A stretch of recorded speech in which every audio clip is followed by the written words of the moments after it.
Hello everyone. இப்போ நம்ம MS எக்ஸலில் டேட் ஆஃப் பர்த் யூஸ் பண்ணி ஏஜ் எப்படி கால்குலேட் பண்ணலான்றதை பற்றி பார்க்கலாம். அதுக்கு முன்னாடி யாராவது சப்ஸ்கிரைப் பண்ணலன்னா சப்ஸ்கிரைப் பண்ணிக்கங்க, ஆல் நோட்டிஃபிகேஷன்ஸ் எனேபிள் பண்ணிக்கங்க, லைக் ஷேர் அண்ட் கமெண்ட் பண்ணுங்கள். ஃபார் எக்ஸாம்பிள், இந்த ஒரு டேட்டா செட் இருக்குது. இந்த டேட்டாவில் டேட் ஆஃப் பர்த் யூஸ் பண்ணி ஏஜை கால்குலேட் பண்ணலாம். ஈக்குவல் டு இன்றைக்கி டேட்டை கொண்டு வரதுக்கு ஈக்குவல் டு டுடே ஃபங்க்ஷன் கொடுத்துட்டு இப்போ என்ட்ரு கொடுத்தீங்கன்னா இன்றைக்குரிய டேட் வந்துடும். இப்போ F2 கொடுத்து எடிட் போயிட்டு மைனஸ் கொடுத்து இன்றைக்கி டேட்டும் டேட் ஆஃப் பர்த்தும் மைனஸ் பண்ண போகிறோம். அந்த செல்லை செலக்ட் பண்ணிவிட்டு இப்போ என்ட்ரு கொடுத்தோம்னா இப்போது அந்த ரிசல்ட் வந்துடுச்சு. இப்போ ஜென்ரல் ஃபார்மேட்டுக்கு சேஞ்ச் பண்ணிக்கலாம். எவ்வளோ டேஸ் இருக்குதுன்னு வந்துடுச்சு. இப்போ ஃபார் எக்ஸாம்பிள் இது ஒரு பார்ட் ஆஃப் த ஃபார்முலா, அதனால் ப்ராக்கெட் க்ளோஸ் பண்ணி ஸ்டார்டிங்லேயும் ப்ராக்கெட் ஓப்பன் பண்ணிவிட்டு இப்போ என்ட்ரு கொடுத்துடலாம். இப்போ அந்த ஃபார்மேட்டை ஜென்ரலுக்கு சேஞ்ச் பண்ணிக்கலாம்.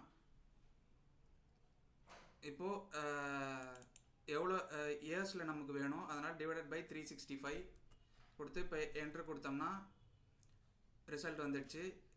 இப்போது இதை ஃபார்மேட்டை ஜென்ரலுக்கு சேஞ்ச் பண்ணிக்கலாம். இப்போது டெசிமல்ஸில் இருக்குது. இதை நம்ம இன்டீஜராக கொண்டு வரணும். அதுக்கு இன்டீஜர் ஃபங்க்ஷன் ஓப்பன் பண்ணிக்கலாம். இன்டீஜராக கொண்டு வரணும். INT கொடுத்து டேப் கொடுத்திங்கன்னா இப்போ ப்ராக்கெட் ஓப்பன் பண்ணிவிட்டு எண்டில் ப்ராக்கெட் க்ளோஸ் பண்ணி என்ட்ரு கொடுத்தோம்னா நம்மளுக்கு டெசிமல் வேல்யூ இப்போது இன்டீஜராக வந்துடுச்சு. ஏஜ் கால்குலேட் ஆகிடுச்சு. இதை அப்படியே ஆட்டோ ஃபில் பண்ணிக்கலாம். இதை இன்னொரு மெத்தட்லேயும் கொண்டு வர முடியும். Equal to year fraction